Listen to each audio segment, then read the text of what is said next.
Hello नमस्कार दोस्तों, मैं बंटी सैनी फिर से स्वागत करता हूं आपके अपने परिवार ममता टेक्निकल में।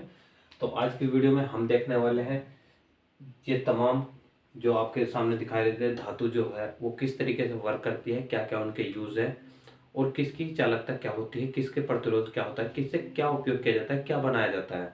तो आज हम सब कुछ पढ़ते हुए चलेंगे। जैसे कि चांदी, चांदी के बारे में हम पहले भी पढ़ चुके थे। चांदी का एटॉमिक नंबर जो होता है 47 होता है, यानी कि परमाणु क्रमांक या परमाणु संख्या कितनी होती है। चालकता की बात करें तो चालकता सबसे अधिक होती है। प्रतिरोधकता की बात करें तो 1.59 गुना 10⁻⁸ ओम, सॉरी हाँ, ओम मीटर होती है। ये इसका प्रतिरोध तो वो होता है कि यूनिट, ठीक है ना, ओम मीटर। गलनांक की बात करते हैं तो 960 डिग्री सेल्सियस। उपयोग की बात करें तो relay, connector, contactor, circuit breaker. ये आप तमाम चीज पढ़ चुके थे, ऐसा इसमें कुछ नहीं जो आपने नहीं पढ़ी। आज हम नई चीज पढ़ते हैं तांबे के बारे में। तांबे का जो एटॉमिक नंबर होता है 29 होता है, यानी कि 29 होता है। प्रतिरोधकता की बात करते हैं तो 1.72 गुना 10⁻⁸ ओम मीटर, या इसी की हम वैल्यू घटा सकते हैं, 2 पॉइंट इधर जाएगा तो 0.0172 गुना 10⁻6 ओम मीटर।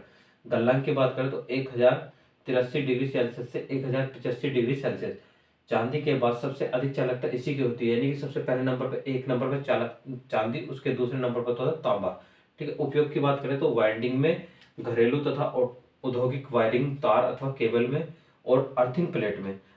अर्थिंग होती है दो धातुओं से मिलकर बनाई जाती है, यानी कि कॉपर की बनाई जाती है और तुम्हारे GI यानी कि जर्मनी GI एक वायर होता है। इसको हम आगे बताएंगे कैसा आयरन होता है ये, ठीक है ना। तो अर्थिंग का जो आप अर्थिंग प्लेट के नाम से समझ सकते हैं कि कॉपर और GI से, दोनों से बनती है, यानी कॉपर से बना सकते हो, GI से बना सकते हो। उसके बाद करते हैं हम सोने की बात। सोना हो सकता है कि आपको वीडियो में प्रॉपर ना दिख पा रहा हो, लेकिन हम पूरी चीजें, हर एक चीज आपको बताएंगे। सोने का जो एटॉमिक नंबर है वो क्या है, 79, ठीक है। और विद्युत में नगण्य उपयोग होता है, इसका विद्युत में कोई उपयोग नहीं होता। सबसे अधिक तन्य सबसे अधिक तन्य एवं अगाधवर्धनीय होता है, यानी कि जो सोना होता है इसका विद्युत में कोई उपयोग नहीं होता, पहली चीज। दूसरी है सबसे अधिक तन्य एवं अगाधवर्धनीय होता है। तो आप इस चीज को यहां से लिख लीजिए। हम लिख रहे हैं इस टाइम तांबे के बारे में, सबसे अधिक तन्य और अगाधवर्धनीय और मूल्यवान मूल्यवान होता है, ठीक है। तो ये चीज आप तांबे में नोट कर सकते हैं, तांबे की चीज है और इसका विद्युत में कोई उपयोग नहीं होता, क्योंकि देखो चांदी भी महंगा है और तांबा भी महंगा, इसलिए इसका उपयोग हम नहीं करते। उसके बाद बात करते हैं हम एल्यूमिनियम की, ठीक है। तो आप इसे वीडियो को रोक कर भी लिख सकते हैं, ठीक है। उसके बाद हम देखते हैं एल्यूमिनियम की। एल्यूमिनियम की बात करें, एटॉमिक नंबर की बात करते हैं तो 13 होता है। प्रतिरोधक की बात करें 2.6 गुना 10⁸ यूनिट ओम मीटर। चालकता की बात करें तो चांदी सबसे ज्यादा जो चालकता होती है चांदी के होते हैं, उससे कम जो होती है तांबे के होते हैं, उससे कम बात करें तो सोने के होते हैं, और उससे कम बात करें तो हम एल्यूमिनियम के होती है। सॉरी, जो अभी हमने यहाँ से तांबा लिखा था ना, वो तांबे का नहीं था, वो सोने का था, ठीक है ना। तो सोने का कहीं यूज नहीं होता, और सोने का आपसे पूछा भी नहीं जाएगा, तो फिर भी हमने आपको बता दिया है, ठीक है ना। मेन इंपॉर्टेंट है चांदी, तांबा, एल्यूमिनियम, पीतल, और नेक्स्ट में हम वीडियो में देखेंगे। तो ये सारी चीज इंपॉर्टेंट है। तांबे का, सोने का मतलब इतना इंपॉर्टेंट नहीं है। मैंने चांदी के बारे में, चांदी के बारे में, तांबे के बारे में, एल्यूमिनियम के बारे में, पीतल के बारे में आपको पता होना चाहिए, ठीक है।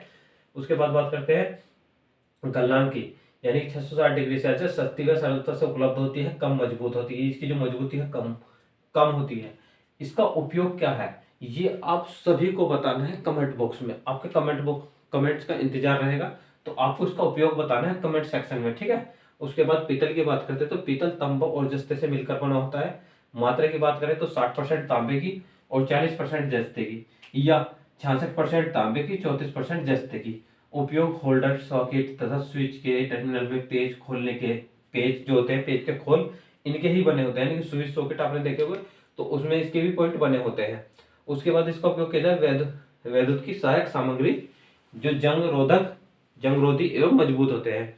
उसके बाद देखेंगे अभी हम नाइक्रोम के बारे में। तो हम देखें, जैसे कि हमने पहली वीडियो में नाइक्रोम से पहले, यानी कि पीतल तक देख लिया था, तो हम पीतल से आगे की कार्यवाही को हम स्टार्ट करते हैं, ठीक है। उसके बाद सबसे पहले हम बात करते हैं नाइक्रोम की। नाइक्रोम क्या है, निकल प्लस क्रोमियम से मिलकर बनता है। निकल की मात्रा इसमें 80% होती है, क्रोमियम की मात्रा जो होती है 20% होती है। गलनांक की बात करें तो उच्च गलनांक होता है 1400 डिग्री सेल्सियस।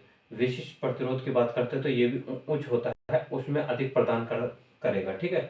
उसमें तंतु के रूप में इसका उपयोग किया जाता है, जैसे हीटर, विद्युत इस्त्री। इस्त्री मतलब जो प्रेस होती है ना, जो लोग प्रेस करते हैं, जो इस्त्री उसे ही बोलते हैं विद्युत इस्त्री यानी कि प्रेस। गीजर की बात करते हैं तो गीजर आप नॉर्मली जानते हो, इमर्शन रोड का मतलब पानी गर्म करने की रोड होती है तो उसे इमर्शन बोल देते हैं। गीजर जो होता है पानी गर्म करने का होता है। हीटर नॉर्मल हीटर होता है, आपको पता है। टंगस्टन की बात करते हैं। और एक चीज और, इस चीज के बारे में, विद्युत इस्त्री के बारे में, जो नाइक्रोम का तार होता है किस तरीके से कार्य करता है और नाइक्रोम का तार दिखाई कैसे देता है, ये मैंने दूसरे चैनल में बताया हुआ है, जो बंटी सैनी के नाम से चैनल है, उस पर इसकी स्पेशल ही वीडियो पड़ी हुई है, ठीक है। उसके बाद बात करते हैं टंगस्टन की। टंगस्टन का जो गलनांक होता है तो 3422 डिग्री सेल्सियस होता है या 3422 डिग्री सेल्सियस होता है। उपयोग की बात करें तो टंगस्टन का जो बल्ब का जो फिलामेंट बना होता है, यानी कि जो बल्ब होता है, बल्ब का जो अंदर का फिलामेंट होता है वो इसी धातु का बना होता है, टंगस्टन का। मैग्नीज की बात करते हैं। जो मैग्नीन होता है वो ताप गुणांक सबसे कम होता है, आप देख सकते हैं इसकी वैल्यू कितनी होती है। और मैग्नीन में तांबा plus manganese, manganese plus nickel की मात्रा होती है। तांबे की 84% या 84%, मैग्नीन की 12% और निकिल की 4% मात्रा होती है। इसके उपयोग की बात करें तो प्रतिरोध के निर्माण में वायर बाउंड प्रतिरोध, एक प्रतिरोध होता है वायर बाउंड, उस पर कुछ तार लिप्ट रहता है तो वायर बाउंड उसे इसलिए बोलते हैं। वो किस दिन समय मिला तो आपको कल या परसों में उसे भी दिखा देंगे, ठीक है ना। उसके बाद यूरेका की बात करते हैं। यूरेका का अन्य नाम जो है कॉन्स्टेंटन है। निकिल प्लस तांबे की इसके अंदर मात्रा होती है। 40% निकिल होता है, 60% तांबा, 45, और दूसरी मात्रा इसमें होती है 45% निकिल होगा और तांबा 55%। उसके बाद प्रतिरोध बनाने में इसका भी जो उपयोग किया जाता है, वायर बाउंड प्रतिरोध बनाने में, रियोस्टेट्स बनाने में, फैन के रेगुलेटर, जो हमारे छत के पंखे होते हैं उनके जो रेगुलेटर होते हैं ना, उसे बनाने में भी इसका उपयोग किया जाता है। और रेगुलेटर एक काम और होता है, रेगुलेटर का, रेगुलेटर को, छत का पंखा जो रेगुलेटर होता है ना, उसे हम एक चीज और बोलते हैं, वो आपको कमेंट सेक्शन में बतानी है उसे हम क्या बोलते हैं, ठीक है ना। उसके बाद यह कैसा प्रतिरोध होता है, शीशा। शीशे की बात करते हैं। शीशा किसी भी धातु में यदि अधिक होगा तो उसकी कठोरता अधिक होगी, यदि शीशा की मात्रा कम होगी तो कठोरता उसकी कम होगी। उपयोग, लेड एसिड बैटरी में प्लेट शीशे से निर्मित होती है। लेड एसिड बैटरी का मतलब होता है जो आपके घरों में नॉर्मल बैटरी होती है, जैसे कि आप जिसे बैटरा बोल देते हैं, घरों में जो इन्वर्टर में यूज होती है उसी बैटरी को बोलते हैं। वो जो आपकी बैटरी होती है ना, वो इसी प्रकार की होती है, लेड एसिड बैटरी। केबल को नमी से बचाने के लिए इसी का प्रयोग किया जाता है। उसके बाद बात करते हैं टिन की। जो टिन होता है वो शीशे प्लस टिन की मात्रा होती है। शीशे और टिन की मात्रा में से मिलकर ये बना होता है। इसमें अगर सोल्डर बनाया जाता है और फ्यूज वायर भी इसी के बनाए जाते हैं। सोल्डर में जो मात्रा बात करें टिन और लेड कितना होता है, तो शीशा यानी कि शीशे को ही लेड बोलते हैं, 63 प्लस 37%, ठीक। और उसके बाद फ्यूज वायर बनाने के लिए 60% टिन होना चाहिए, 40% लेड होना चाहिए। मुलायमता की बात करेगा इसकी टिन की, अगर टिन की मात्रा अधिक होगी तो उसके अंदर मुलायमता भी अधिक होगी। तो देखिए आज की वीडियो में हमने तमाम जानकारी के बारे में पढ़ लिया है। तो नेक्स्ट वीडियो में हम इससे जो आगे जितनी भी चीज़ हमारी रह गई है उसके बारे में हम आपको बिल्कुल मिलेंगे। तो ऐसे ही यदि आप लोगों का प्यार रहा तो जितने अच्छे तरीके से ये क्लास कंप्लीट हुई है इतने अच्छे से आपकी सभी क्लास कंप्लीट होगी। वीडियो थोड़ी सी बड़ी होगी लेकिन हर एक चीज़ बहुत यूजुअल बताई गई जो एग्जाम ऑफ व्यू से इम्पोर्टेंट है। तो यदि आपको कुछ भी लगता है, सबसे पहले तो आपको देखो प्रॉपरली नोट्स के अकॉर्डिंग आपको पढ़ाया गया है कि आपको इस तरीके से आप नोट्स बना सकते हो। वीडियो को रोक रोक कर आप इन्हें सबको कॉपी कर सकते हो, नोट्स कर सकते हो। ये चीज वे है जो एग्जाम ऑफ व्यू से इम्पोर्टेंट है। तो एग्जाम में लगभग सारी चीज यहाँ से लगती है।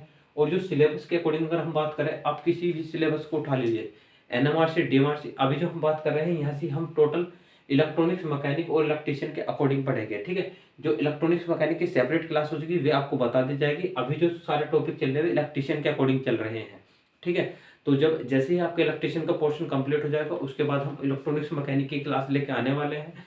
जो टॉपिक कंबाइंड टॉपिक है वे बिल्कुल आपके चल रहे हैं। ये कंबाइंड टॉपिक है, इनमें भी कोई भी गहराई नहीं है कि ये इलेक्ट्रिशियन का है या इलेक्ट्रॉनिक्स मैकेनिक का है। ये भी जितना चल रहा है सब इलेक्ट्रिशियन फील्ड से है, ठीक है। तो ऐसी वीडियो आपको मिलती रहेगी, तो आपका प्यार हमें मिलता रहना चाहिए। तो अगर वीडियो अच्छी लगी हो तो इस वीडियो को प्लीज़ एक लाइक जरूर कर दीजिए। धन्यवाद दोस्तों।